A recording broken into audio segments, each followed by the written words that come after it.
Seorang miliuner mengunjungi mantan istrinya dan melihat putri kembar mereka menangis saat membersihkan lantai rumah yang sangat bersih. Saat ia mencoba mendekat, salah satu dari mereka menyerahkan sebuah catatan yang berbunyi, "Dia mengurung kami di ruang bawah tanah saat kami menangis. Dia sangat terguncang. Ibu seperti apa yang melakukan hal seperti itu? Keputusan yang dia buat mengejutkan semua orang." Matahari pagi bersinar terang di langit Yogyakarta, kota budaya yang terkenal dengan keraton dan tradisinya yang kaya.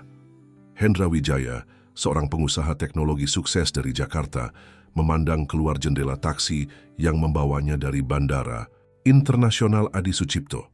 Sudah 5 tahun berlalu sejak terakhir kali ia menginjakkan kaki di kota kelahirannya ini. 5 tahun yang penuh dengan kesuksesan bisnis, tetapi juga 5 tahun tanpa melihat kedua putri kembarnya. "Pak, tolong ke rumah sakit Bethesda dulu," kata Hendra kepada pengemudi taksi. Ibunya, Ibu Siti, dirawat karena stroke ringan dan itulah alasan utama kepulangannya ke Yogyakarta. Namun ada satu hal lagi yang menarik, hatinya pulang, kerinduan yang tak tertahankan untuk melihat Laras dan Lestari, putri kembarnya yang kini berusia 7 tahun. Perceraiannya dengan Anindita Kusuma 5 tahun lalu berlangsung sangat menyakitkan. Anindita, mantan istrinya, berhasil mendapatkan hak asuh penuh atas anak-anak mereka dengan mengajukan surat perintah pembatasan yang mencegah Hendra untuk menemui putri-putrinya. Dokumen-dokumen hukum menyatakan bahwa Hendra adalah seorang ayah yang berbahaya dan tidak stabil. Tuduhan yang dia tahu sama sekali tidak benar. "Sudah sampai, Pak," kata pengemudi taksi membuyarkan lamunannya. Hendra menghabiskan beberapa jam di samping tempat tidur ibunya, mendengarkan nasihat-nasihat dan keluhan khas seorang ibu yang merindukan anaknya. "Kamu harus menemui anak-anakmu, Hendra," kata Ibu Siti dengan suara lemah. "Ibu rindu melihat Laras dan Lestari. Mereka pasti sudah besar sekarang. Tapi Bu, ada surat perintah pembatasan. Saya tidak bisa begitu saja." Persetan dengan surat itu, Ibu Siti mendadak bersuara lebih kuat. "Mereka cucu ibu, dan kamu ayah mereka. Apapun yang terjadi antara kamu dan Anindita, anak-anak tidak boleh menjadi korban." Kata-kata ibunya terus terngiang di telinga Hendra saat ia meninggalkan rumah sakit. Dengan keberanian yang tiba-tiba muncul, ia mengarahkan taksi ke alamat yang sudah lama tidak dikunjunginya, rumah mantan istrinya di perumahan Merapi View, kawasan elit di kaki Gunung Merapi. Rumah itu terlihat sempurna dari luar, taman terawat, cat putih mengkilap, dan mobil SUV mewah terparkir di halaman. Hendra berdiri ragu di depan gerbang, jantungnya berdebar kencang. Ia tahu kedatangannya bisa memicu konfrontasi, tapi kerinduan untuk melihat putri-putrinya mengalahkan ketakutannya. Dengan tangan sedikit gemetar, ia menekan bel. Tidak ada jawaban. Ia menekan sekali lagi lebih lama. Saat ia hampir menyerah, pintu terbuka sedikit. Seorang gadis kecil mengintip dari celah pintu. Rambut hitamnya tergerai panjang, wajahnya pucat dan terlihat lelah. Mata besar yang dulu selalu berbinar kini tampak redup. "Laras," bisik Hendra, tidak yakin apakah ia bisa membedakan kedua putri kembarnya setelah sekian lama. Gadis kecil itu tidak menjawab, hanya membuka pintu lebih lebar. Di belakangnya, seorang gadis identik sedang menyapu lantai. Kedua anak perempuan itu mengenakan pakaian sederhana yang tampak kusam. Kaki mereka telanjang tanpa alas kaki di lantai marmer yang dingin. "Lestari?" panggil Hendra pada gadis yang sedang menyapu. Tidak ada jawaban. Kedua gadis kembar itu hanya menatapnya dengan pandangan kosong, seolah-olah mereka tidak mengenali pria yang berdiri di depan mereka, ayah mereka sendiri. "Siapa di sana, anak-anak?" Suara seorang wanita terdengar dari dalam rumah. Hendra merasa darahnya membeku. Suara Anindita masih terdengar sama seperti dulu, tetapi ada sesuatu yang berbeda. Ada ketegangan dan kekakuan yang tidak alami. Anindita muncul dari dalam rumah, tampak sempurna dalam balutan gaun rumahan mewah. Ekspresinya berubah dari heran menjadi murka dalam sekejap mata. "Apa yang kamu lakukan di sini?" Desisnya mendorong kedua anak perempuan itu ke belakang tubuhnya. "Ada surat perintah pembatasan. Kamu tidak boleh mendekati kami." "Aku hanya ingin melihat anak-anakku, Anin," kata Hendra dengan suara tenang meskipun jantungnya berdebar kencang. Ibuku sakit, dia ingin melihat cucu-cucunya. Tidak bisa. Pergi sekarang atau aku panggil polisi, ancam Anindita. Dari balik tubuh Anindita, Hendra bisa melihat kedua putrinya. Mereka tidak bergerak, tidak berbicara, hanya menatap dengan mata kosong yang mengiris hatinya. Baiklah, aku akan pergi, kata Hendra akhirnya. Tapi bolehkah aku setidaknya memeluk mereka sebentar? Anindita tampak ragu, kemudian mengangguk kaku. 5 detik, tidak lebih. Hendra berlutut dan membuka tangannya. Kedua gadis kembar itu menatapnya dengan ekspresi yang sulit dibaca. Kemudian, perlahan mendekatinya dengan gerakan yang hampir mekanis. Saat ia memeluk mereka, Hendra bisa merasakan tulang-tulang kecil mereka yang menonjol di balik pakaian tipis. Mereka begitu kurus, begitu rapuh. Aroma sabun murahan, bukan wewangian mahal yang biasa digunakan Anindita untuk anak-anak mereka dulu, mengisi hidungnya. Waktu habis, kata Anindita tajam. Saat Hendra melepaskan pelukannya, ia merasakan sesuatu diselipkan ke dalam saku jaketnya. Gerakan yang sangat halus dan cepat, nyaris tidak terdeteksi. Dengan berat hati, Hendra berdiri dan berpamitan. Anindita segera menutup pintu, meninggalkan Hendra berdiri sendirian di teras rumah mewah itu. Di dalam taksi, dengan tangan gemetar, Hendra mengeluarkan secarik kertas dari sakunya. Tulisan tangan kecil dan tidak rata terpampang di sana. Dia mengurung kami di ruang bawah tanah kalau kami menangis. Dunia Hendra seakan runtuh saat itu juga. Air mata menggenang di matanya. Apa yang terjadi pada putri-putrinya selama 5 tahun ini? Mengapa mereka tampak seperti bayangan dari anak-anak ceria yang dulu ia kenal? Malam itu, Hendra hampir tidak bisa tidur. Pikirannya dipenuhi oleh wajah pucat kedua putrinya, tulisan tangan kecil di kertas itu, dan berbagai skenario mengerikan yang mungkin mereka alami. Saat fajar menyingsing, ia sudah membuat keputusan. Ia mengambil ponselnya dan menghubungi nomor yang sudah lama tidak dihubunginya. Halo Dewi, ini aku Hendra. Aku butuh bantuanmu. Ini tentang anak-anakku. Dewi, Pratiwi adalah teman kuliah Hendra yang kini menjadi pengacara hak asuh anak terkenal di Yogyakarta.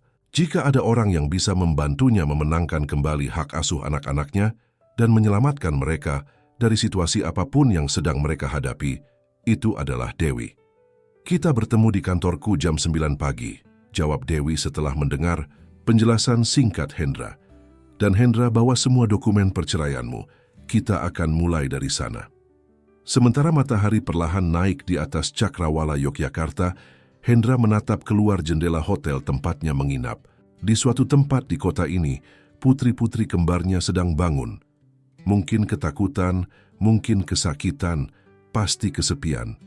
Ia bertekad untuk mengubah itu semua.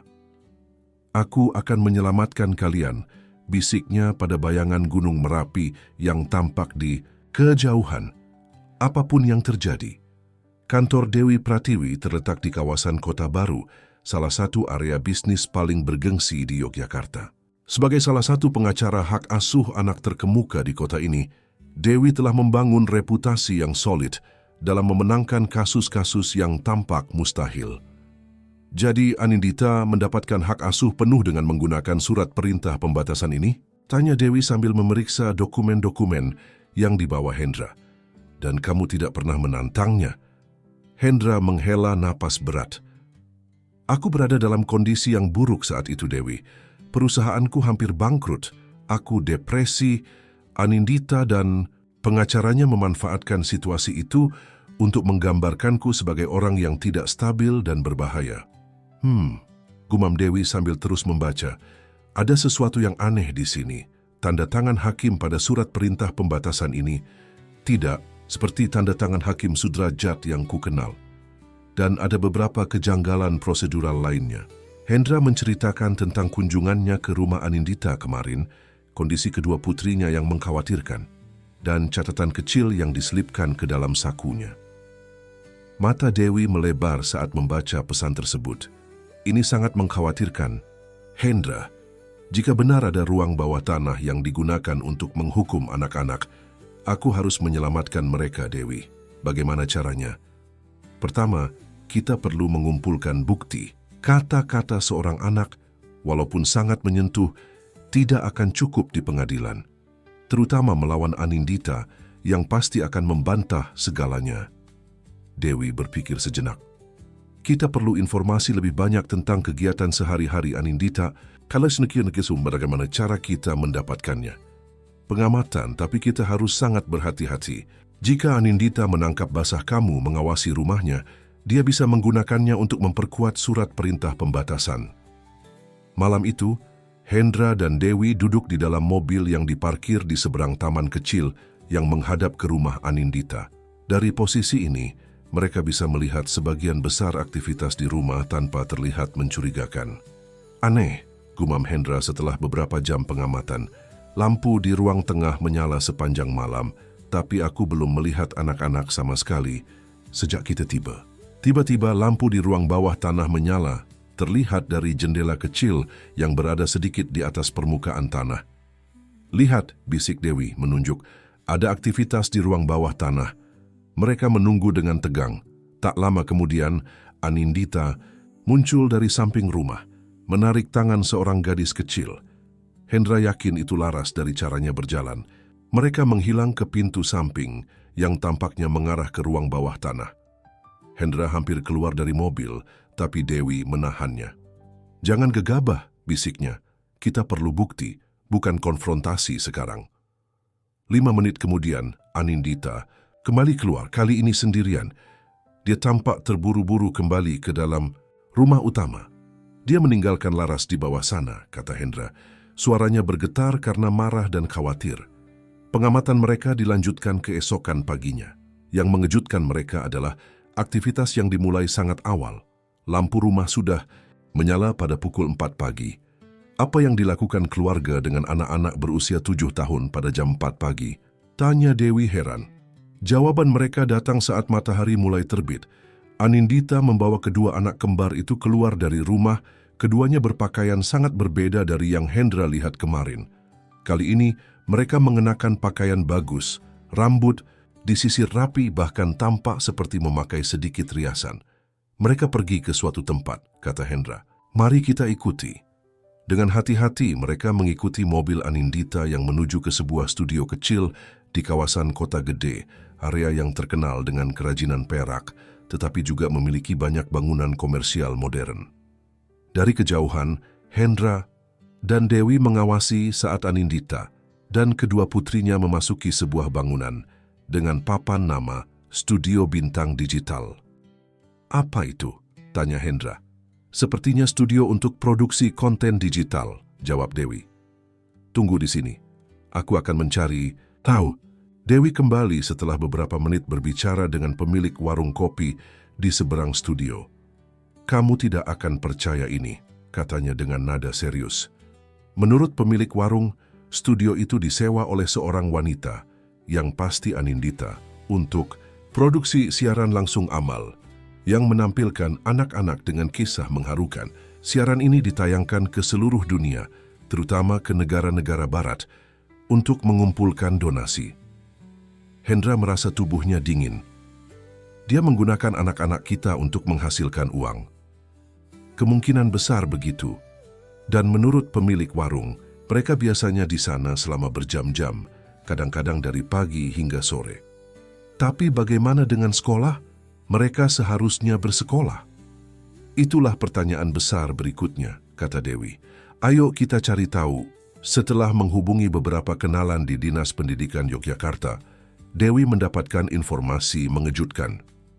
Anindita terdaftar sebagai pelaku homeschooling untuk kedua anak, kata Dewi sambil membaca catatan yang diberikan temannya. Tapi, tidak ada laporan kemajuan yang diajukan selama 2 tahun terakhir yang sebenarnya merupakan pelanggaran. Dia seharusnya menyerahkan laporan perkembangan setiap semester. Jadi, mereka tidak benar-benar mendapatkan pendidikan? Tidak secara formal. Dan jika mereka menghabiskan sebagian besar waktu mereka untuk siaran ini, Hendra merasakan kemarahan yang mendalam. Kita perlu melihat siaran ini. Kita perlu tahu apa yang sebenarnya terjadi. Dengan bantuan seorang teman yang ahli teknologi, mereka berhasil menemukan saluran streaming yang dikelola oleh Anindita. Yang mereka temukan membuat mereka terkejut. Saluran tersebut bernama Kisah Anak Indonesia dan memiliki puluhan ribu pengikut. Dalam video-video yang ditayangkan, kedua putri Hendra muncul, tetapi tidak pernah bersama-sama dan tidak pernah sebagai kembar. Kadang Laras muncul sebagai Mawar, seorang gadis yatim piatu dari Aceh yang selamat dari bencana alam. Di video lain, Lestari menjadi Bunga, anak seorang nelayan miskin dari Sulawesi yang berjuang melawan penyakit langka. Astaga, bisik Hendra saat melihat putrinya Lestari atau Melati dalam video ini, bercerita dengan suara bergetar tentang bagaimana ia kehilangan seluruh keluarganya dalam sebuah kebakaran dan kini tinggal dengan bibinya yang baik hati tapi sangat miskin. Ini semua bohong, kata Hendra geram. Mereka bahkan tidak pernah ke Ambon yang disebutkan dalam cerita itu. Dan lihatlah, mereka tidak pernah tampil sebagai kembar. Selalu sebagai anak-anak yang berbeda dengan kisah yang berbeda. Dan lihat kolom komentar, kata Dewi, menunjuk ke layar. Orang-orang dari seluruh dunia memberikan donasi. Ribuan dolar mengalir setiap minggu. Anindita mengeksploitasi anak-anakku untuk uang, kata Hendra, suaranya bergetar karena marah. Memaksa mereka membawakan cerita palsu tentang tragedi dan penderitaan. Tidak heran mereka terlihat lelah dan sedih. Kita perlu bukti lebih banyak, kata Dewi tegas. Rekaman siaran ini adalah awal yang bagus, tapi kita perlu membuktikan bahwa anak-anak diperlakukan buruk, bukan hanya dimanfaatkan untuk pertunjukan. Bagaimana caranya? Kita perlu kontak langsung dengan anak-anak tanpa kehadiran Anindita, dan kita perlu melihat ke dalam rumah itu, terutama ruang bawah tanah yang disebutkan dalam catatan. Setelah beberapa hari pengamatan lebih lanjut, mereka menemukan sebuah pola. Setiap minggu sore, Anindita membawa anak-anak ke Taman Sari, taman kota yang ramai dengan pengunjung. Tampaknya ini adalah satu-satunya waktu anak-anak diizinkan keluar rumah selain untuk sesi siaran. Ini kesempatan kita, kata Dewi. Kamu bisa kebetulan berada di taman yang sama. Jika Anindita protes, kita bisa berargumen bahwa itu adalah tempat umum dan kamu tidak sengaja mendekati mereka. Hari Minggu berikutnya, Hendra duduk di bangku taman, berpura-pura membaca buku sambil diam-diam mengawasi. Tak lama kemudian, Anindita dan kedua putrinya tiba. Anindita terlihat sibuk dengan ponselnya, sementara anak-anak duduk diam di bangku taman tak jauh darinya. Dengan hati-hati, Hendra bergerak mendekati tempat anak-anak duduk. Saat Anindita terlihat terlibat percakapan telepon yang serius, ia mengambil kesempatan. Laras Lestari, panggilnya pelan. Kedua gadis kembar itu menoleh, mata mereka melebar karena terkejut. Untuk pertama kalinya, Hendra melihat setitik cahaya di mata mereka yang biasanya kosong. Ayah akan membantu kalian, bisiknya cepat. Tapi ayah perlu tahu apa yang terjadi di rumah. Bisakah kalian memberitahu ayah? Kedua gadis kembar itu saling pandang, kemudian menatap ke arah Anindita yang masih sibuk dengan teleponnya. Lestari dengan cepat mengeluarkan sebuah buku sketsa kecil dari sakunya dan menyobekkan selembar kertas. Dengan gerakan cepat, ia menggambar sesuatu, lalu menyerahkannya pada Hendra saat Laras mengawasi Anindita. Dia datang, bisik Laras tiba-tiba. Hendra dengan cepat melipat kertas itu dan menyimpannya di saku lalu berpura-pura sedang berjalan melewati bangku taman. Apa yang kamu lakukan di sini? Suara Anindita terdengar tajam di belakangnya. Hendra berbalik, berpura-pura terkejut. Oh, Anin, aku hanya jalan-jalan di taman, ini tempat umum. Jangan dekati anak-anakku, ancam Anindita, menarik kedua gadis kembar itu untuk berdiri. Ayo anak-anak, kita pulang.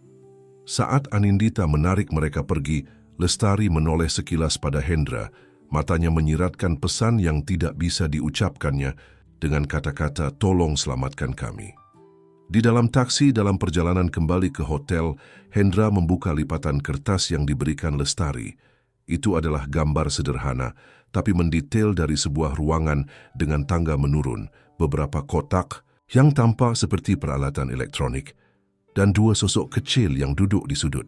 Di bagian atas gambar ada tulisan kecil, studio rahasia di bawah tanah.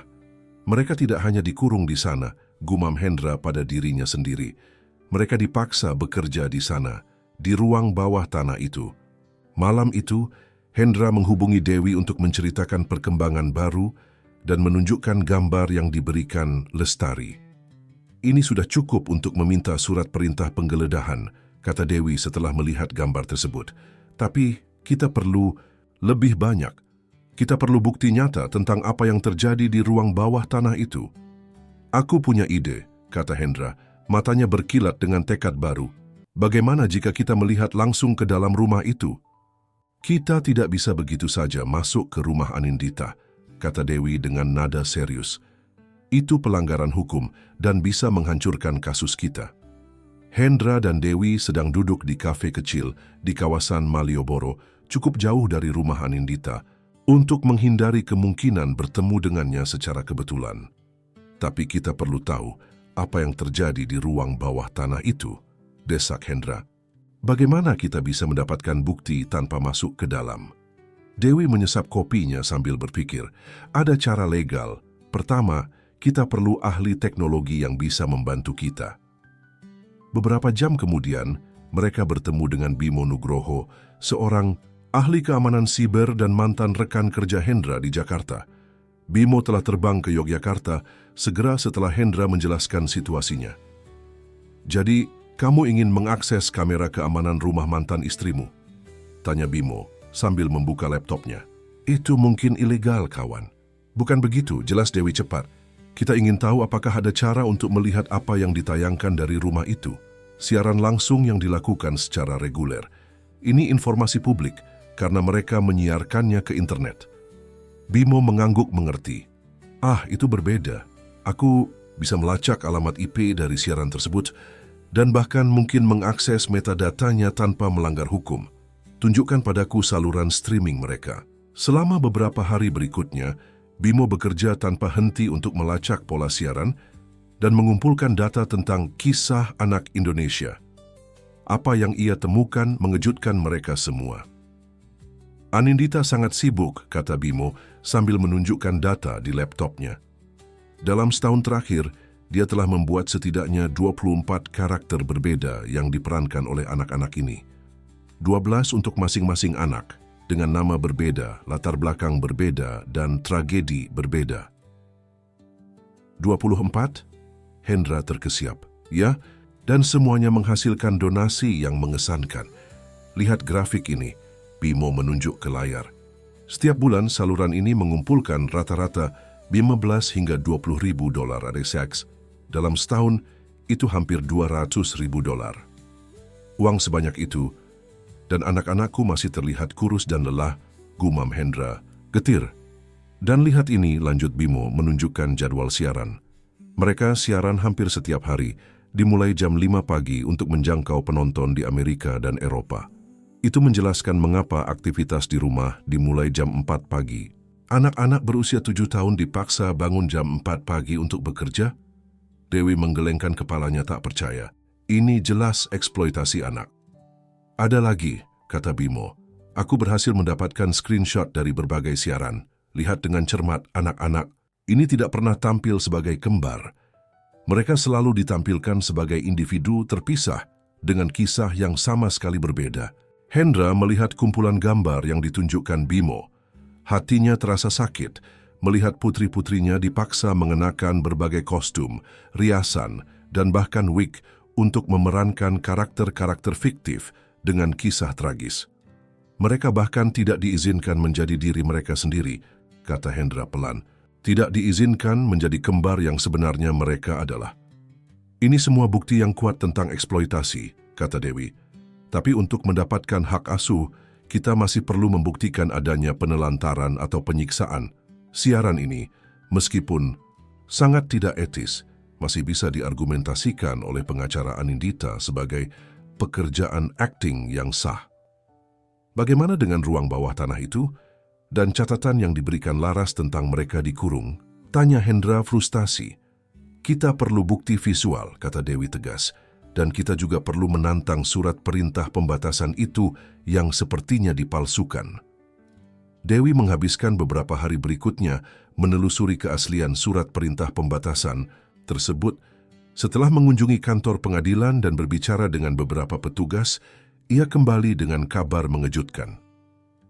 "Hendra, surat perintah pembatasan itu memang palsu," katanya bersemangat. "Hakim Sudrajat yang tercantum di dokumen bahkan tidak pernah menangani kasus perceraianmu. Tanda tangannya dipalsukan. Dan lebih mengejutkan lagi, dokumen asli tentang perceraianmu menyatakan bahwa kalian berdua seharusnya mendapatkan hak asuh bersama." "Apa?" Hendra terkejut. "Tapi pengacaraku dulu mengatakan..."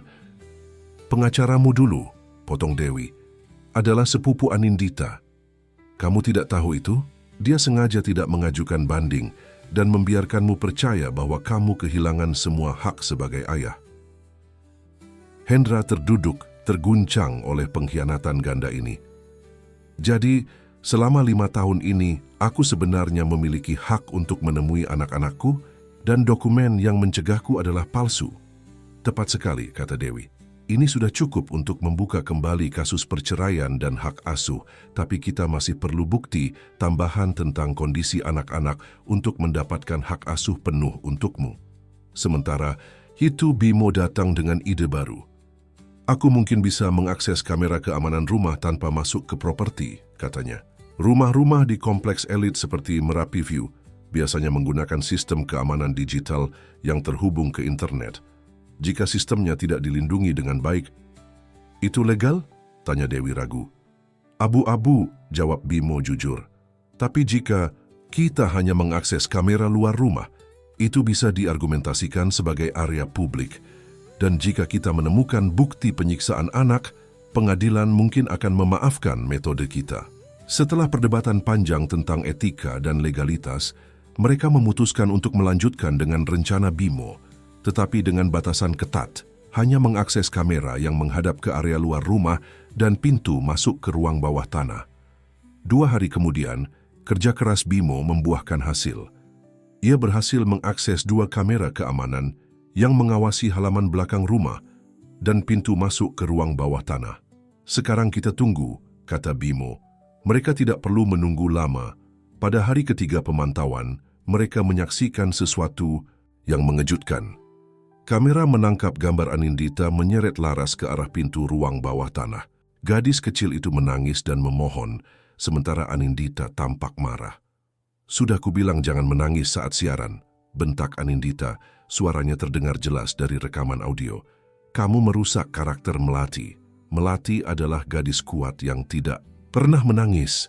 "Maaf Mama," bisak Laras, "tapi aku lelah dan lapar." "Masuk ke dalam." Anindita mendorong Laras ke pintu ruang bawah tanah. "Kamu akan tinggal di sana sampai belajar bagaimana menjadi Melati dengan benar." Hendra, Dewi, dan Bimo menonton dengan horor saat Anindita mengunci pintu ruang bawah tanah, meninggalkan Laras sendirian di dalam. "Ini dia," kata Dewi, suaranya bergetar. "Ini bukti yang kita butuhkan." "Dia mengurung anakku karena menangis," kata Hendra, matanya berkaca-kaca karena marah dan sedih, karena menjadi seorang anak normal yang lelah dan lapar. "Dan dia memaksa anak itu untuk menjadi seseorang yang bukan dirinya," tambah Bimo. "Ini jelas penyiksaan psikologis." Beberapa jam kemudian, kamera menangkap Anindita membawa Lestari keluar rumah menuju studio, meninggalkan Laras terkurung di ruang bawah tanah. "Dia bahkan memisahkan mereka," kata Hendra geram. "Memisahkan anak kembar yang seharusnya selalu bersama." Selama minggu berikutnya, mereka mengumpulkan lebih banyak bukti video yang menunjukkan pola penyiksaan yang sama. Anak-anak dipaksa bangun sangat pagi, bekerja berjam-jam untuk siaran, jarang diberi istirahat yang cukup, dan dihukum dengan dikurung di ruang bawah tanah jika membuat kesalahan sekecil apapun. Tapi bukti paling mengejutkan datang saat mereka berhasil menangkap gambar dari jendela kecil yang menghadap ke dalam ruang bawah tanah. Di dinding ruangan itu, terpampang sebuah papan besar dengan daftar aturan, dan salah satu aturan yang tertulis dengan huruf besar berbunyi, "Jangan pernah menjadi dirimu sendiri." "Ini mengerikan," bisik Dewi. Dia mencoba menghapus identitas asli mereka. Pada pertemuan berikutnya di taman, Hendra berhasil berkomunikasi singkat dengan kedua putrinya. Kali ini, mereka memberinya serangkaian gambar yang lebih detail, peta lengkap dari ruang bawah tanah, lokasi kamera-kamera yang dipasang untuk siaran, dan bahkan jadwal siaran mingguan yang menunjukkan karakter mana yang harus mereka perankan setiap hari. Yang lebih mengharukan, di salah satu gambar, kedua gadis kembar itu menggambar diri mereka berpegangan tangan dengan sesosok pria tinggi yang jelas adalah Hendra. Di bawah gambar itu mereka menulis, "Kami ingin pulang ke ayah." Dengan semua bukti yang terkumpul, Dewi yakin mereka siap untuk mengambil langkah hukum. Dia mengatur pertemuan dengan Hakim Prasetyo, seorang hakim senior yang dikenal karena perhatiannya pada kasus-kasus perlindungan anak. "Bukti yang kalian kumpulkan sangat meyakinkan," kata Hakim Prasetyo setelah melihat dokumentasi yang disajikan. "Surat perintah pembatasan yang palsu sudah cukup untuk membatalkannya segera. Tapi bukti eksploitasi dan penyiksaan ini sangat serius." "Apa yang bisa kita lakukan sekarang, Yang Mulia?" tanya Dewi.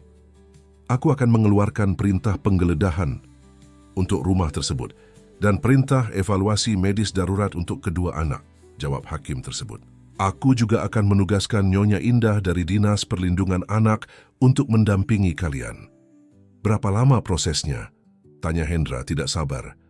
"Bisa dilakukan besok pagi," jawab Hakim Prasetyo. "Tapi ingat, ini harus dilakukan dengan sangat hati-hati. Anak-anak ini sudah mengalami trauma cukup berat. Kita tidak ingin menambah trauma mereka dengan proses yang kasar." Malam itu, Hendra hampir tidak bisa tidur.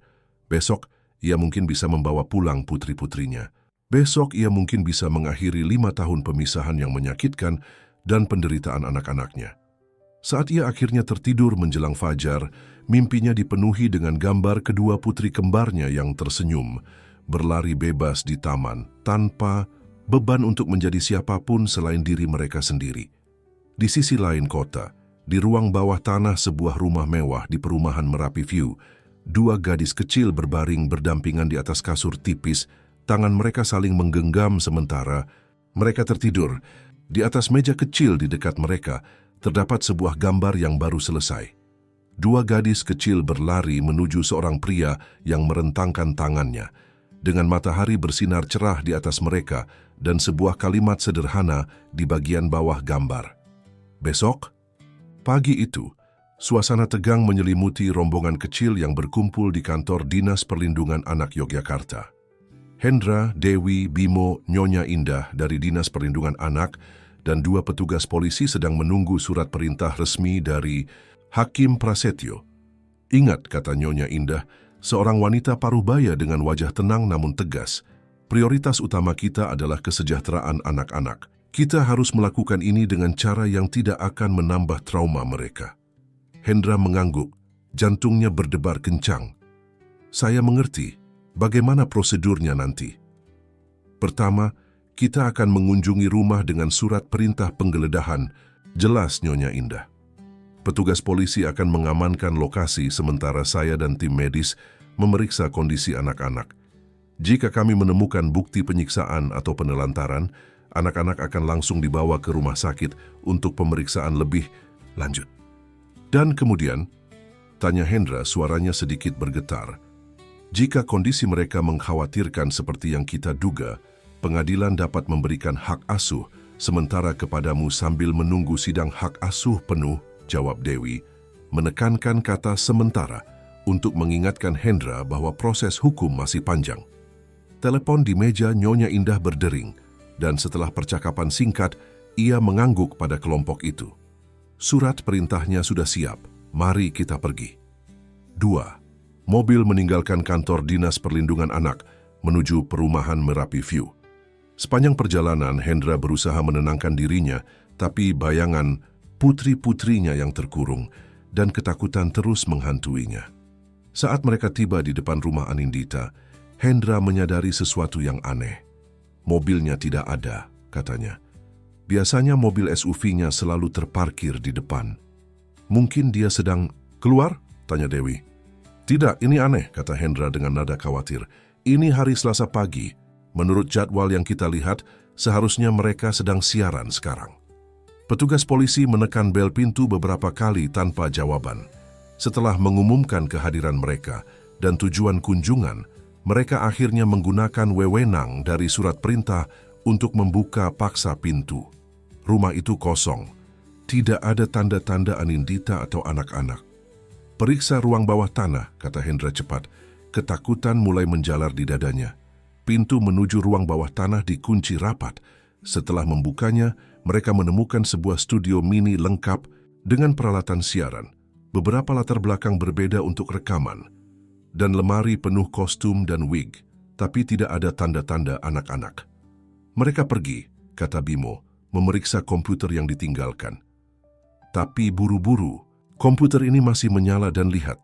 Ada siaran yang dijadwalkan untuk pagi ini, tapi dibatalkan mendadak. Dia tahu, kata Dewi, menyadari apa yang terjadi. Entah bagaimana Anindita tahu kita akan datang. Nyonya Indah segera menghubungi kantornya. Kita perlu perintah pencarian segera. 2 anak perempuan, kembar identik 7 tahun, mungkin dalam bahaya. Sementara Nyonya Indah mengurus prosedur pencarian, Hendra memeriksa rumah dengan panik, mencari petunjuk kemana Anindita mungkin membawa anak-anaknya. Di kamar anak-anak yang tampak hampir tidak pernah digunakan, ia menemukan sesuatu yang menarik.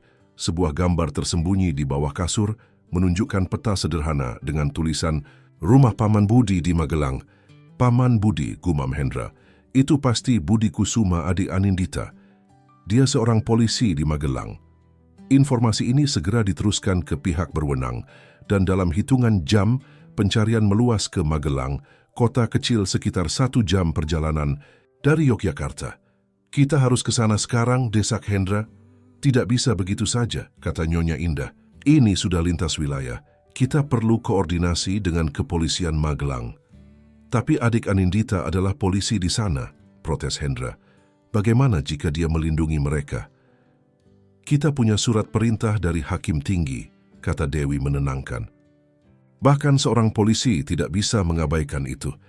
Dan lagi, tidak semua polisi akan melindungi pelaku penyiksaan anak, bahkan jika itu keluarga mereka sendiri. Setelah koordinasi yang menegangkan antara otoritas Yogyakarta dan Magelang, tim gabungan bergerak menuju alamat Budi Kusuma di pinggiran Magelang. Hendra, meskipun bukan bagian resmi dari operasi, diizinkan ikut dengan syarat tetap di mobil sampai situasi aman. Rumah Budi Kusuma adalah bangunan 2 lantai di kompleks perumahan polisi. Dari kejauhan Hendra bisa melihat mobil SUV Anindita terparkir di halaman, mengkonfirmasi dugaan mereka. Tim kepolisian Magelang dipimpin oleh seorang komisaris yang merupakan atasan langsung Budi mendekati rumah tersebut. Setelah percakapan singkat di pintu depan, Budi tampak terkejut dan kemudian pasrah, membiarkan tim masuk ke dalam rumah. Beberapa saat kemudian, Nyonya Indah keluar dari rumah dan memberi isyarat pada Hendra untuk mendekat. Kami menemukan mereka, katanya. Anak-anak baik-baik saja secara fisik, tapi tampak sangat ketakutan. Anindita sedang diamankan untuk diinterogasi. Dengan hati berdebar, Hendra memasuki rumah dan diarahkan ke sebuah kamar kecil di lantai atas. Di sana, duduk berdampingan di tepi tempat tidur adalah Laras dan Lestari. Wajah mereka pucat dan mata mereka memancarkan ketakutan, tapi ketika mereka melihat Hendra, sesuatu berubah dalam ekspresi mereka. "Ayah?" bisik Laras ragu, seolah takut percaya apa yang dilihatnya. "Ya, sayang, ini ayah," kata Hendra berlutut di depan mereka untuk menyamakan tinggi. "Ayah datang untuk membawa kalian pulang." Untuk pertama kalinya sejak pertemuan mereka beberapa minggu lalu, Hendra melihat emosi nyata di wajah putri-putrinya. Air mata mulai mengalir di pipi mereka, dan secara bersamaan keduanya melemparkan diri ke dalam pelukan Hendra. "Kami tahu ayah akan datang," bisik Lestari di antara isak tangisnya. "Kami menggambar ayah setiap hari." "Kami menunggu ayah," tambah Laras. Suaranya bergetar tapi ada kelegaan yang mendalam di dalamnya. Hendra memeluk mereka erat, air matanya sendiri mengalir tak tertahankan. "Ayah minta maaf butuh waktu lama, tapi sekarang ayah di sini, dan ayah tidak akan pernah meninggalkan kalian lagi." Nyonya Indah memberi mereka waktu untuk momen emosional ini sebelum dengan lembut mengingatkan bahwa anak-anak perlu menjalani pemeriksaan medis. "Kita perlu membawa mereka ke rumah sakit," katanya pada Hendra. "Standar prosedur untuk kasus seperti ini. Dan kita juga perlu pendampingan psikolog anak." "Tentu," kata Hendra, masih memegang tangan kedua putrinya. Tapi saya ingin tetap bersama mereka. Tentu saja, Nyonya Indah tersenyum pengertian. Kamu adalah ayah mereka. Di rumah, Sakit Harapan Magelang, dokter anak dan psikolog melakukan pemeriksaan menyeluruh pada Laras dan Lestari. Hasil pemeriksaan fisik mengkonfirmasi kecurigaan mereka. Kedua anak menunjukkan tanda-tanda kekurangan gizi ringan, kelelahan kronis, dan beberapa memar lama di tangan dan kaki. Ini konsisten dengan anak-anak yang bekerja terlalu keras dan mendapat hukuman fisik, jelas dokter kepada Hendra dan Nyonya Indah. Mereka juga menunjukkan tanda-tanda kurang tidur yang signifikan. Evaluasi psikologis awal bahkan lebih mengkhawatirkan.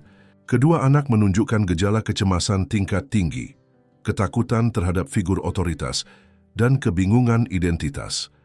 Mereka telah dipaksa berperan sebagai begitu banyak karakter berbeda sehingga mereka mengalami kesulitan mengidentifikasi siapa diri mereka sebenarnya, jelas psikolog anak Dr. Maya.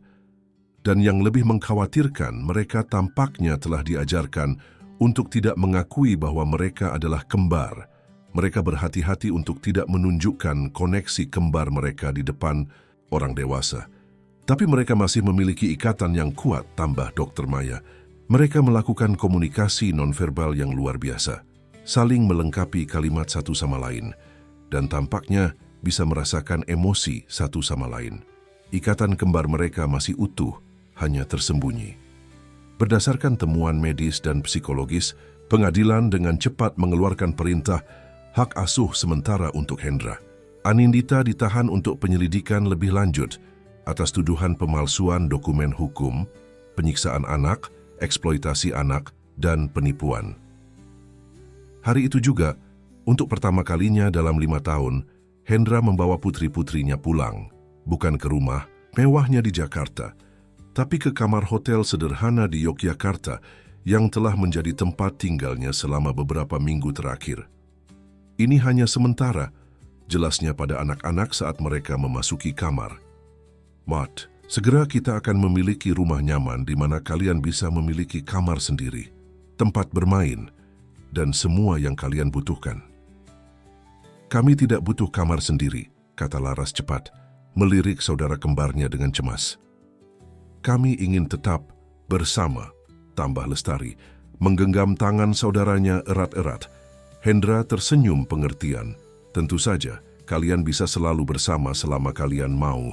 Malam itu, setelah makan malam sederhana yang merupakan makanan pertama mereka yang layak dalam waktu lama, Hendra duduk di tepi tempat tidur di mana kedua putrinya berbaring. Mereka meminta Hendra untuk menceritakan kisah tentang masa kecil mereka, tentang waktu sebelum perceraian, sebelum mereka dipisahkan darinya. Kalian selalu sangat dekat, kenang Hendra, matanya berkaca-kaca. Bahkan sebagai bayi, kalian akan menangis jika dipisahkan terlalu lama.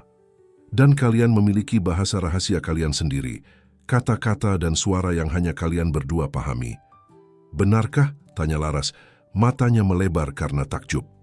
Ya, dan kalian selalu menggambar bersama, satu kertas untuk berdua, tanpa pernah bertengkar tentang ruang atau warna.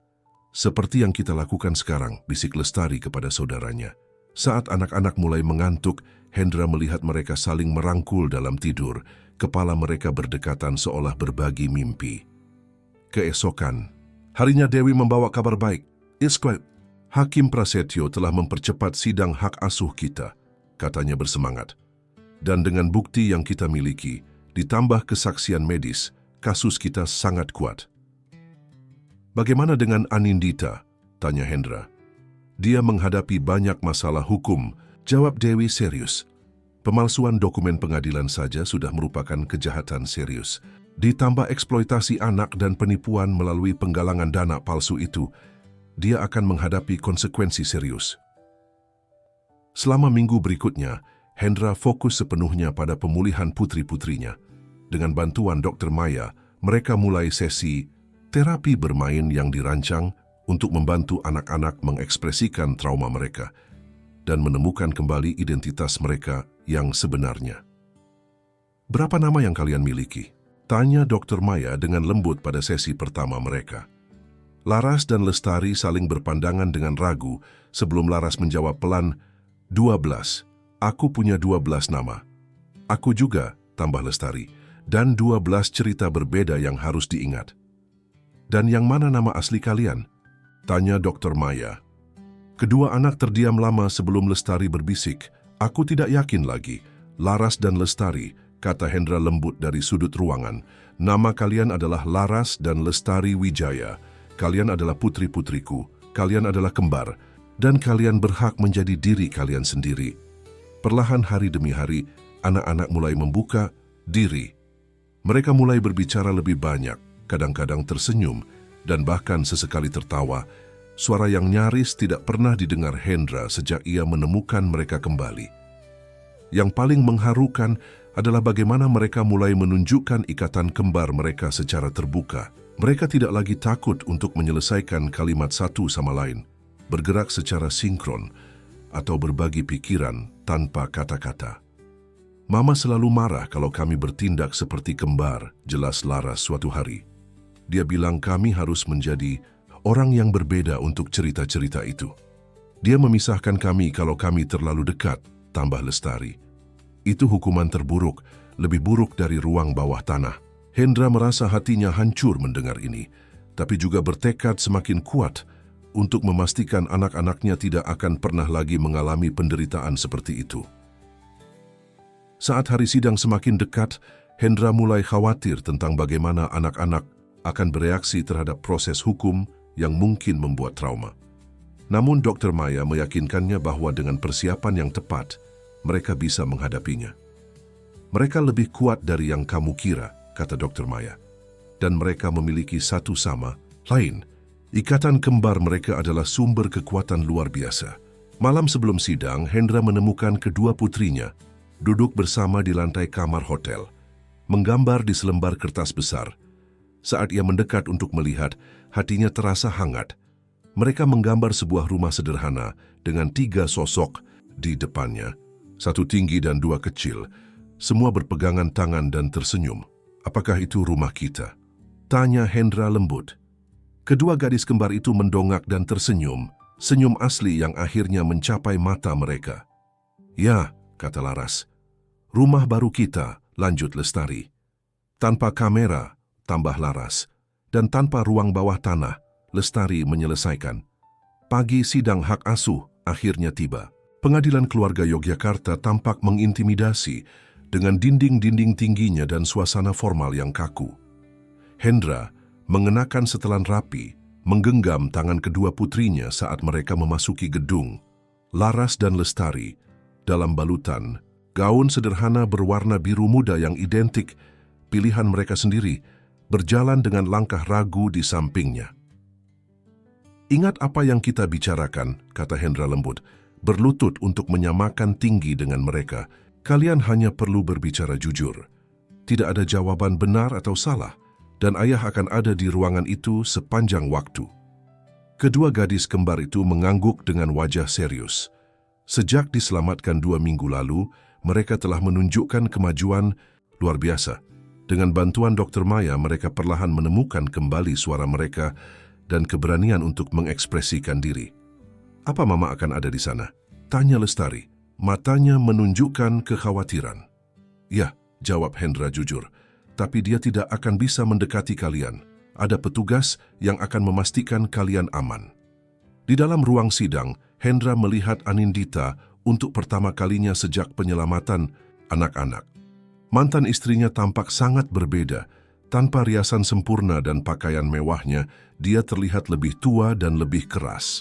Tatapannya dingin saat bertemu mata dengan Hendra, lalu beralih ke anak-anak dengan ekspresi yang sulit dibaca. Di sampingnya duduk Budi, adiknya yang berprofesi sebagai polisi, yang juga menghadapi tuduhan membantu menyembunyikan anak-anak yang sedang dalam pencarian resmi. Hakim Prasetyo memasuki ruangan dan sidang dimulai. Dewi sebagai pengacara Hendra menyajikan bukti-bukti dengan metodis dan terorganisir.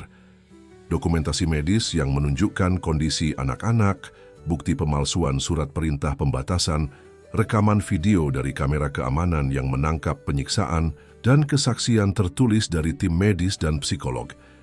Yang mulia, kata Dewi saat menyimpulkan presentasinya, bukti-bukti ini dengan jelas menunjukkan bahwa Nyonya Anindita Kusuma telah secara sistematis mengeksploitasi dan menyiksa anak-anak ini, baik secara fisik maupun psikologis, demi keuntungan finansial.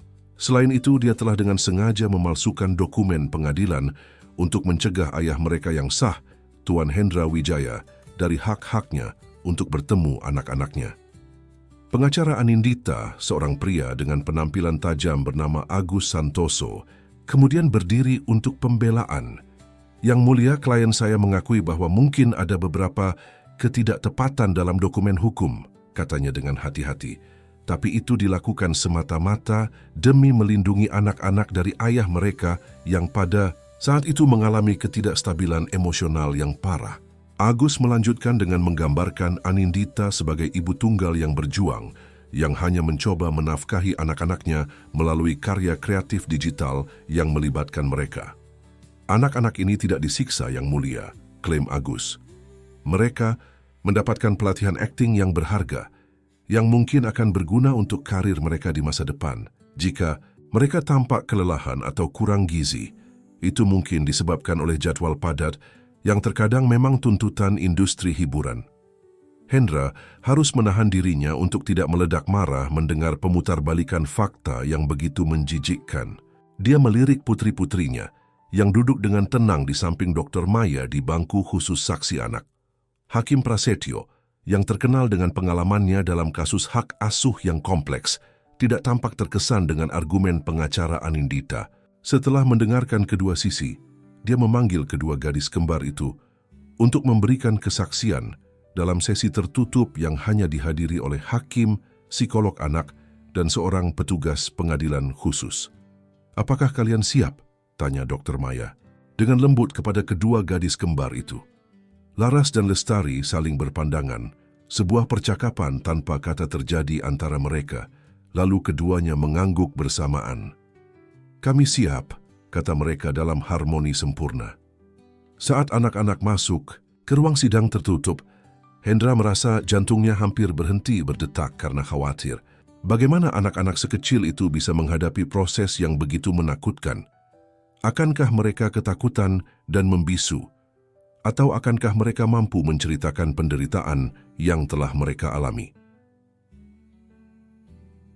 Setengah jam yang terasa seperti selamanya berlalu sebelum pintu ruang sidang terbuka kembali. Dr. Maya keluar pertama, diikuti oleh kedua gadis kembar. Mata Hendra melebar terkejut saat melihat ekspresi mereka. Bukan ketakutan atau trauma, tapi ada ketenangan dan bahkan sedikit rasa bangga. "Mereka luar biasa," bisik Dr. Maya pada Hendra saat anak-anak kembali ke tempat duduk mereka. "Luar biasa berani." Hakim Prasetyo kembali ke ruang sidang utama dengan ekspresi serius. Setelah duduk, dia menatap seluruh ruangan sebelum berbicara. "Pengadilan ini telah mendengar kesaksian dari kedua anak yang menjadi pusat kasus ini," katanya, dengan suara berwibawa. Kesaksian mereka konsisten satu sama lain dan konsisten dengan bukti medis serta dokumentasi yang telah diajukan. Hakim berhenti sejenak, menatap langsung ke arah Anindita. Anak-anak ini telah mengalami penyiksaan sistematis yang tidak dapat diterima. Mereka dipaksa bekerja dalam kondisi yang tidak manusiawi, dilarang mengakui identitas mereka sebagai kembar, dan dihukum dengan pengucilan dan kurungan jika mereka tidak mengikuti skrip yang telah ditentukan. Anindita tampak pucat, tapi tatapannya tetap keras dan tidak menunjukkan penyesalan. "Yang paling mengganggu," lanjut Hakim Prasetyo, "adalah bahwa anak-anak ini tidak diizinkan untuk menjadi diri mereka sendiri. Mereka dipaksa memerankan begitu banyak karakter berbeda sehingga mereka mulai kehilangan rasa identitas mereka sendiri. Ini adalah bentuk penyiksaan psikologis yang sangat serius, terutama pada anak-anak seusia mereka." Budi, yang duduk di samping Anindita, mulai terlihat gelisah. Sebagai seorang polisi, dia jelas memahami implikasi dari kata-kata hakim. "Sebelum saya memberikan keputusan," kata hakim, "saya ingin mendengar langsung dari anak-anak di hadapan pengadilan ini. Ini tidak biasa, tapi dalam kasus khusus ini, saya yakin penting bagi semua pihak untuk mendengar suara mereka." Hakim menoleh ke arah Laras dan Lestari. "Anak-anak, apakah kalian bersedia berbicara di depan pengadilan ini? Kalian tidak harus melakukannya jika tidak ingin." Kedua gadis kembar itu kembali saling berpandangan, melakukan komunikasi tanpa kata mereka, lalu berdiri bersamaan. Dengan langkah kecil tapi mantap, mereka berjalan ke depan ruang sidang. "Kami ingin bicara," kata Laras. Suaranya kecil, tapi jelas terdengar dalam keheningan ruangan itu. "Kami ingin semua orang tahu kebenarannya," tambah Lestari. Hakim Prasetyo mengangguk dan memberi isyarat agar mereka melanjutkan. Apa yang terjadi selanjutnya mengejutkan semua orang di ruangan itu. Kedua gadis kembar itu mulai berbicara secara bergantian, melengkapi kalimat satu sama lain, dengan cara yang hanya bisa dilakukan oleh kembar identik yang memiliki ikatan mendalam. Sebuah fenomena yang disebut pemikiran kembar oleh para ilmuwan. "Mama tidak mengizinkan kami," mulai Laras. "Menjadi kembar," lanjut Lestari tanpa jeda. "Dia bilang kami akan menghasilkan lebih banyak uang jika kami menjadi anak-anak yang berbeda dengan cerita sedih. Kami harus bangun jam 4 pagi dan berletih menjadi orang lain. Jika kami lupa dialog atau menangis, kami dikurung di ruang bawah tanah. Hukuman terburuk adalah ketika kami dipisahkan karena kami bisa merasakan satu sama lain kesakitan. Mama bilang ayah tidak menginginkan kami, tapi kami tidak pernah percaya itu. Kami selalu menggambar ayah dan berdoa dia akan menemukan kami. Ayah mendengarkan kami. Mama membuat kami berbohong. Ayah tidak pernah meninggalkan kami. Mama hanya menyembunyikan kami." Air mata mengalir di pipi Hendra saat mendengar kesaksian putri-putrinya yang disampaikan dengan cara yang begitu mengharukan. Di sebelahnya Dewi juga tampak terharu, diam-diam menghapus air mata. Bahkan Hakim Prasetyo, yang terkenal dengan profesionalitasnya, yang tenang tampak tersentuh. "Terima kasih anak-anak," katanya dengan suara yang lebih lembut dari sebelumnya. "Kalian sangat berani." Laras dan Lestari kembali ke tempat duduk mereka, dan untuk pertama kalinya sejak sidang dimulai, Hendra melihat Anindita benar-benar terguncang. Wajahnya tidak lagi menunjukkan kekerasan, tapi sesuatu yang lebih mirip dengan kekalahan. Tanpa menunda lebih lama, Hakim Prasetyo memberikan keputusannya. Berdasarkan semua bukti yang diajukan dan kesaksian yang didengar, pengadilan ini memutuskan untuk memberikan hak asuh penuh kepada Tuan Hendra Wijaya, efektif segera. Sebuah gelombang kelegaan menerjang Hendra. Dia menoleh ke arah putri-putrinya, yang sekarang tersenyum lebar. Senyum asli dan murni yang hampir tidak pernah dilihatnya sejak mereka dipertemukan kembali. Selanjutnya, lanjut Hakim, Nyonya Anindita Kusuma dilarang keras mendekati atau menghubungi anak-anak sampai mereka berusia 18 tahun. Semua hak kunjungan ditangguhkan. Kasus eksploitasi anak dan pemalsuan dokumen akan ditangani dalam persidangan terpisah. Setelah sidang berakhir, Hendra, Laras, dan Lestari keluar dari gedung pengadilan dengan perasaan seperti baru saja dibebaskan dari penjara yang telah mengurung mereka selama bertahun-tahun. Sinar matahari tampak lebih cerah, udara terasa lebih segar, dan masa depan akhirnya terasa penuh harapan. "Kita menang," bisik Hendra, berlutut untuk memeluk kedua putrinya. "Kita akan selalu bersama sekarang?" tanya Laras. "Selamanya," jawab Hendra dengan mantap. "Tidak ada yang akan memisahkan kita lagi." "Dan kami bisa menjadi kembar?" tanya Lestari, matanya penuh harapan. "Kalian selalu menjadi kembar," kata Hendra, tersenyum lebar. "Kembar yang paling berani dan paling hebat di seluruh dunia." Dewi menghampiri mereka dengan wajah berseri-seri. "Selamat," katanya tulus, "keadilan akhirnya ditegakkan." "Terima kasih untuk segalanya, Dewi," kata Hendra, bangkit untuk memeluk sahabatnya itu. "Kami tidak akan pernah bisa melakukan ini tanpamu." "Oh, bukan aku yang memenangkan kasus ini," kata Dewi, mengedipkan mata pada kedua gadis kembar itu. "Dua pengacara kecil inilah yang melakukannya dengan kesaksian mereka yang luar biasa." Laras dan Lestari tertawa, suara yang begitu murni dan indah yang membuat hati Hendra terasa penuh. "Jadi apa rencana kalian sekarang?" tanya Dewi. Hendra menatap kedua putrinya dengan penuh kasih. "Pertama, kita akan mengunjungi nenek di rumah sakit. Dia sudah rindu sekali bertemu cucu-cucunya. Nenek? Tanya Laras dan Lestari bersamaan, mata mereka melebar dengan antusias. Ya, nenek kalian, ibuku. Dia sakit, tapi melihat kalian pasti akan membuatnya sangat bahagia. Lalu setelah itu, tanya Dewi. Kami akan mulai hidup baru, jawab Hendra.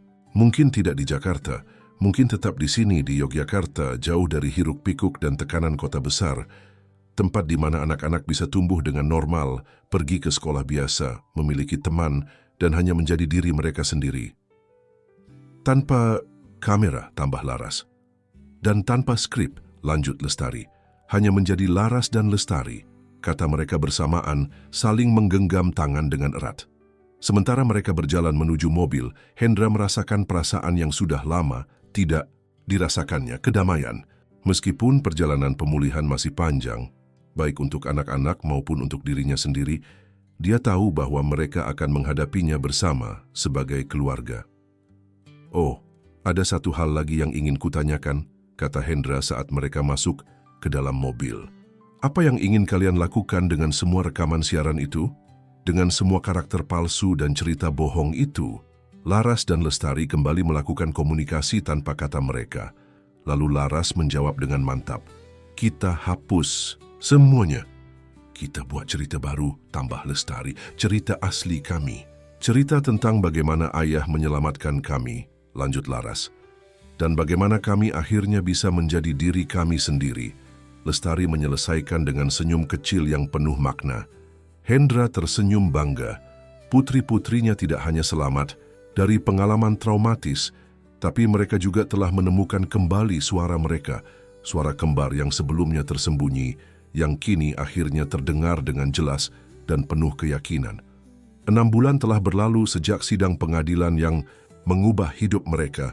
Rumah sederhana di pinggiran Yogyakarta, dengan halaman luas yang menghadap ke sawah dan pemandangan Gunung Merapi di kejauhan, kini menjadi tempat tinggal keluarga kecil Wijaya. Matahari pagi bersinar cerah melalui jendela dapur saat Hendra menyiapkan sarapan. Laras, Lestari, sarapan sudah siap, panggilnya. Suara langkah-langkah kecil yang bersemangat terdengar dari lantai atas, disusul dengan tawa riang yang kini menjadi suara sehari-hari di rumah itu. Kedua gadis kembar itu muncul dengan rambut masih sedikit berantakan dan senyum lebar menghiasi wajah mereka yang sekarang tampak sehat dan berseri. Selamat pagi, Ayah. Sapa mereka bersamaan, berlari untuk memberikan pelukan pagi yang telah menjadi ritual harian. Hendra memeluk mereka erat, masih merasakan keajaiban dari momen-momen sederhana seperti ini. Betapa berbeda putri-putrinya sekarang dibandingkan dengan gadis-gadis kecil ketakutan yang ditemukannya 6 bulan lalu. Hari ini adalah hari besar, kata Hendra sambil menuangkan susu ke dalam mangkuk sereal. Hari pertama kalian di sekolah baru. Kedua gadis kembar itu saling melirik dengan campuran kegembiraan dan kecemasan.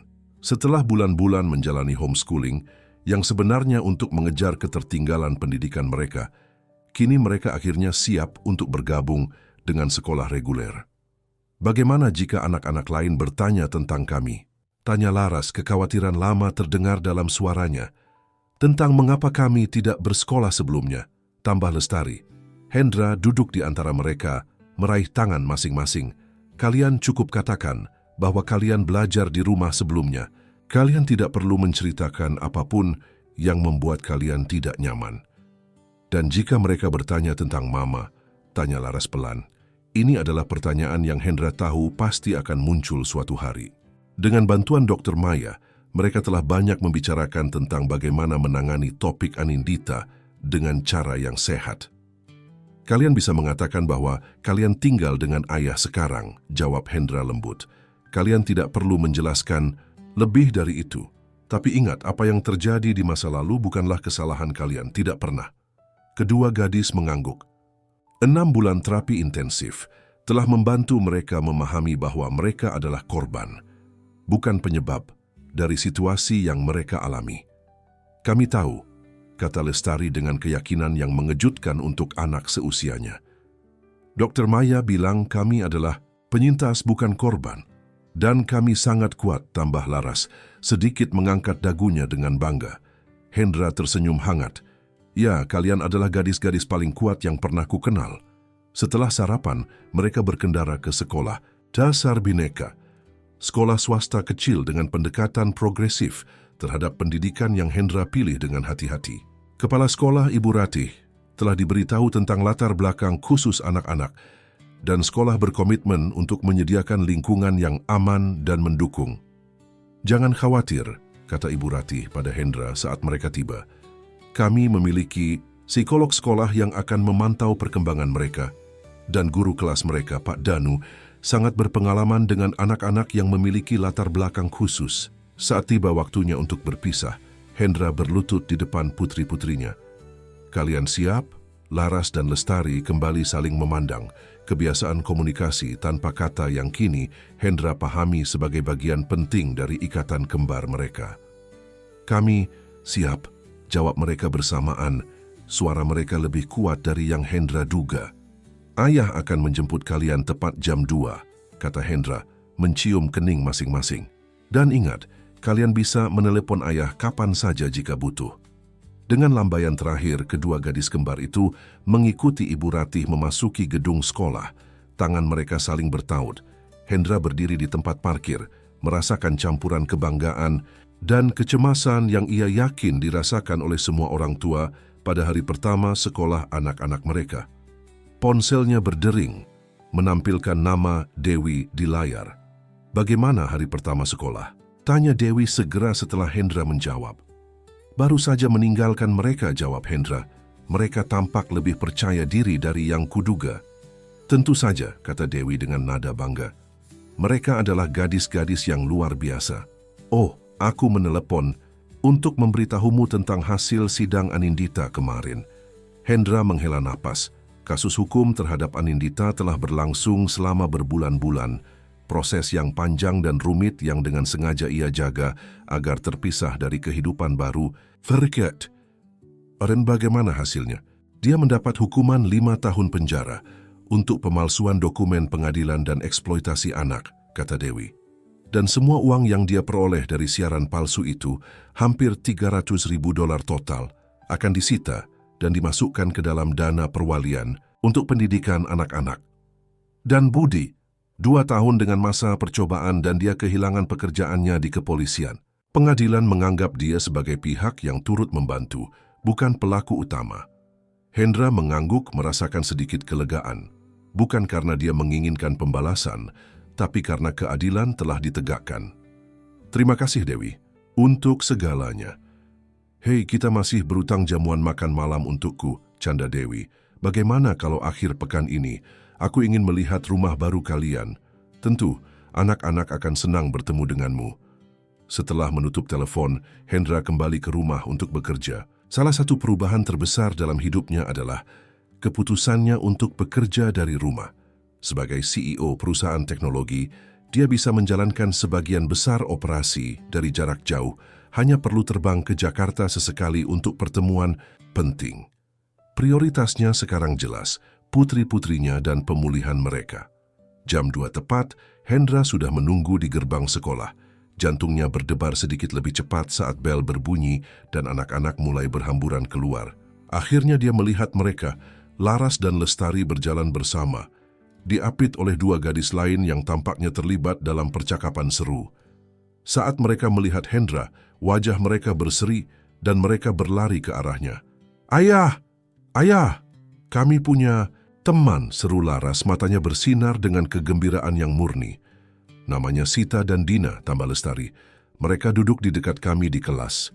Dan Pak Danu sangat lucu, lanjut Laras. Dia membuat lelucon saat mengajar matematika. Dan kami punya pelajaran seni besok, kata Lestari bersemangat. Kami akan melukis. Hendra tersenyum lebar. Hatinya penuh dengan kebahagiaan melihat putri-putrinya begitu antusias tentang pengalaman sekolah normal yang seharusnya sudah mereka nikmati sejak lama. Sepertinya hari yang menyenangkan, katanya, membukakan pintu mobil untuk mereka. Bagaimana kalau kita mampir untuk es krim dalam perjalanan pulang? Ya, seru mereka bersamaan melompat masuk ke mobil dengan energi yang tampak tak habis-habis. Dalam perjalanan menuju kedai es krim, Hendra mendengarkan dengan penuh perhatian saat putri-putrinya bercerita tentang setiap detail hari pertama mereka. Dari lagu Selamat Datang yang dinyanyikan oleh seluruh kelas, hingga buku-buku baru yang mereka terima, dan taman bermain yang memiliki 2 ayunan kembar. Dan tidak ada yang menyuruh kami berpura-pura menjadi orang lain, kata Laras tiba-tiba, suaranya lebih tenang. Kami bisa menjadi diri kami sendiri, tambah Lestari. Menjadi kembar. Bahkan Pak Danu bilang bahwa kembar itu istimewa, kata Laras, matanya melebar dengan rasa kagum. Dia bilang kami punya ikatan yang tidak dimiliki orang lain, lanjut Lestari. Hendra merasakan matanya berkaca-kaca. Pak Danu, benar. Kalian sangat istimewa. Di kedai es krim mereka duduk di meja luar yang menghadap ke jalan. Saat menikmati es krim mereka, Laras tiba-tiba menunjuk ke seberang jalan, ke arah sebuah toko perlengkapan seni. Bisakah kita membeli cat dan kertas baru, Ayah? Tanyanya. Kami ingin melukis sesuatu yang khusus. Tentu, jawab Hendra. Apa yang ingin kalian lukis?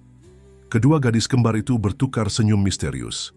Rahasia, kata mereka bersamaan, terkikik dengan cara yang mengingatkan Hendra betapa mereka sekarang terdengar seperti anak-anak normal berusia 7 tahun, penuh rahasia kecil dan tawa. Hari itu berlanjut dengan belanja perlengkapan seni, makan malam sederhana di rumah, dan rutinitas malam yang telah mereka kembangkan bersama, membaca cerita sebelum tidur. Malam ini adalah kisah tentang 2 peri kembar yang bisa mengubah siang menjadi malam. Dilanjutkan dengan doa malam dan ciuman selamat tidur. Saat Hendra hendak meninggalkan kamar tidur mereka, Lestari memanggilnya. Ayah, bisakah kita melakukan siaran langsung lagi? Pertanyaan itu membuat Hendra terkejut. Siaran langsung? Seperti yang dulu kalian lakukan? Tidak seperti itu. Laras cepat-cepat menjelaskan. Tapi sesuatu yang berbeda, sesuatu yang benar. Kami ingin bercerita tentang apa yang terjadi, kata Lestari, agar anak-anak lain yang mungkin mengalami hal yang sama tahu bahwa mereka bisa mendapatkan bantuan. Seperti yang Dr. Maya katakan, menjadi suara bagi yang tidak memiliki suara, tambah Laras. Hendra terdiam sejenak, terkejut dengan kematangan dan empati yang ditunjukkan putri-putrinya. Itu ide yang sangat mulia, katanya akhirnya. Tapi kita perlu membicarakannya dengan Dr. Maya terlebih dahulu, untuk memastikan itu tidak akan membuka kembali luka lama kalian. Kami sudah bicara dengannya, kata Laras. Minggu lalu, tambah Lestari. Dia bilang itu bisa menjadi bagian dari penyembuhan kami. Tapi hanya jika ayah setuju, kata mereka bersamaan. Hendra tersenyum lembut. Mari kita bicarakan besok, sekarang waktunya tidur.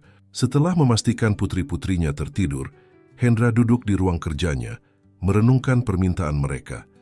Gagasan untuk kembali ke dunia siaran online, bahkan dengan tujuan positif, awalnya membuatnya cemas.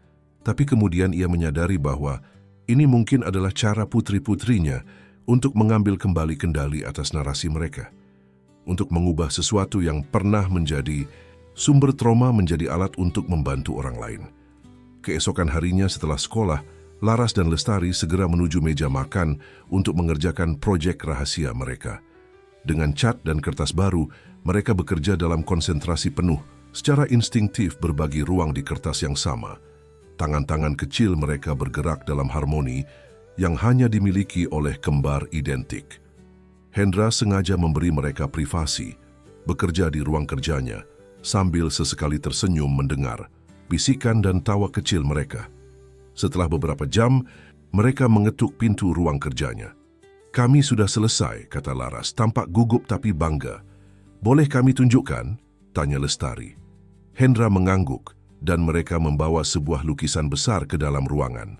Saat mereka membalikkannya, Hendra merasa napasnya tercekat. Lukisan itu menggambarkan 3 sosok, 1 besar dan 2 kecil, berdiri di depan rumah yang persis seperti rumah mereka sekarang. Latar belakangnya adalah Gunung Merapi yang megah dengan matahari bersinar cerah di atasnya. Tapi yang membuat Hendra terharu adalah detail kecil.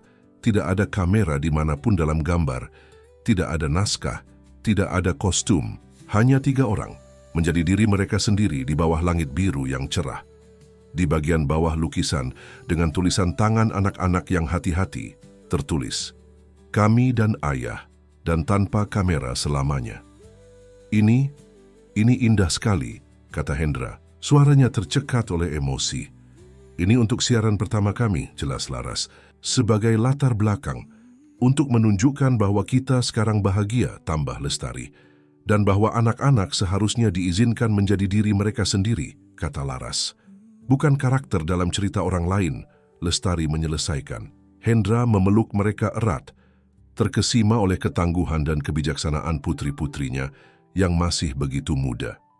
Seminggu kemudian, setelah konsultasi dengan Dr. Maya dan persiapan yang hati-hati, mereka melakukan siaran langsung pertama di saluran baru yang mereka buat bersama, Suara Kembar yang Sejati. Berbeda dengan siaran palsu dan eksploitatif dari masa lalu, siaran ini sederhana dan jujur. Dengan lukisan mereka sebagai latar belakang, Laras dan Lestari duduk di antara Hendra berbicara langsung ke kamera. Dengan kata-kata mereka sendiri, mereka berbagi pengalaman mereka dalam bahasa yang sesuai usia, difasilitasi dengan lembut oleh Hendra dan didampingi oleh Dr. Maya yang berada di luar layar. "Kami dulu dipaksa berpura-pura menjadi orang lain," mulai Laras, "untuk membuat orang-orang merasa kasihan dan memberikan uang," lanjut Lestari. "Tapi itu bukan kami yang sebenarnya," kata Laras. "Dan itu membuat kami sangat sedih," tambah Lestari. Dengan jujur tapi sensitif, mereka menceritakan tentang bagaimana mereka dipisahkan, dipaksa menghafal cerita palsu, dan dihukum ketika mereka ingin menjadi diri sendiri. Mereka juga berbicara tentang bagaimana ayah mereka menemukan dan menyelamatkan mereka, dan bagaimana sekarang mereka bisa bersekolah, memiliki teman, dan yang terpenting, bebas menjadi diri mereka sendiri. "Jika kamu seorang anak dan dipaksa melakukan hal-hal yang membuatmu takut," kata Laras, menatap langsung ke kamera dengan keberanian yang luar biasa. "Atau dipaksa berpura-pura menjadi orang lain," lanjut Lestari. "Ceritakan pada orang dewasa yang kamu percayai," kata mereka bersamaan. Siaran itu diakhiri dengan Hendra menjelaskan tentang tanda-tanda eksploitasi anak dan sumber daya yang tersedia bagi mereka yang membutuhkan bantuan, termasuk nomor hotline perlindungan anak. Respons terhadap siaran itu luar biasa. Dalam hitungan hari, video mereka ditonton ratusan ribu kali, dibagikan oleh organisasi perlindungan anak, dan bahkan dibahas di media nasional. Lebih penting lagi, mereka mulai menerima pesan dari anak-anak lain yang mengalami situasi serupa, yang kini menemukan keberanian untuk mencari bantuan. Beberapa minggu kemudian, di teras rumah mereka yang menghadap ke gunung, Hendra duduk bersama, kedua putrinya menikmati cahaya senja yang hangat. Laras dan Lestari bermain dengan kucing liar yang mulai mereka rawat. Tawa mereka mengisi udara seperti musik. "Ayah," panggil Laras tiba-tiba. "Apakah kita masih perlu takut pada Mama?" Pertanyaan itu membuat Hendra terdiam sejenak. "Tidak, sayang," jawabnya akhirnya. "Kalian tidak perlu takut lagi. Dia tidak bisa menyakiti kalian lagi. Tapi kita juga tidak membencinya, kan?" tanya Lestari. "Tidak, kita tidak membencinya," kata Hendra lembut. "Kadang-kadang orang dewasa membuat kesalahan yang sangat besar. Apa yang dilakukan Mama sangat salah, tapi itu tidak berarti kita harus membencinya." "Dr. Maya bilang bahwa memaafkan bukan berarti melupakan," kata Laras dengan bijak. "Tapi membantu kita untuk tidak terbebani oleh rasa sakit," tambah Lestari. Hendra tersenyum, kagum pada kebijaksanaan anak-anak ini. "Dr. Maya benar, dan satu hari nanti, ketika kalian lebih besar, kalian bisa memutuskan sendiri bagaimana perasaan kalian tentang semua ini." Malam itu, setelah rutinitas biasa mereka, Hendra menemukan kedua putrinya tertidur pulas, tangan mereka saling bertaut seperti biasa. Di atas meja kecil di samping tempat tidur mereka, terdapat gambar terbaru, sketsa sederhana dari dua gadis kecil dengan sayap kupu-kupu berwarna-warni. Hendra mengambil gambar itu dengan hati-hati, membaliknya untuk melihat apakah ada pesan seperti biasanya di bagian belakang. Dengan tulisan tangan anak-anak yang semakin rapi tertulis, "Kami terbang karena ayah percaya kami bisa."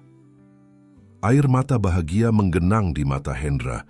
Dari semua pencapaian dalam hidupnya, gelar MBA, perusahaan teknologi, sukses, kekayaan material, tidak ada yang sebanding dengan kebahagiaan melihat putri-putrinya pulih dan berkembang. Di ruang kerjanya, Hendra membuka laptop dan melihat pesan terbaru di akun Suara Kembar yang sejati. Ada puluhan komentar dukungan dan yang lebih penting, pesan pribadi dari beberapa orang tua yang terinspirasi untuk memeriksa kesejahteraan anak-anak mereka sendiri setelah menonton kisah Laras dan Lestari. Saat itulah Hendra menyadari bahwa dari tragedi yang menimpa keluarganya telah lahir sesuatu yang indah dan bermakna. Kesempatan untuk membantu orang lain, untuk menjadi suara bagi mereka yang tidak bisa berbicara, dan untuk menunjukkan bahwa dengan cinta dan dukungan yang tepat, luka terdalam sekalipun bisa disembuhkan. Di luar, bulan bersinar terang di atas Gunung Merapi, menerangi rumah sederhana, tempat 3 jiwa yang pernah terpisah kini telah menemukan jalan mereka kembali satu sama lain. Dan dalam cahaya lembut itu, janji akan masa depan yang lebih cerah bersinar sama terangnya.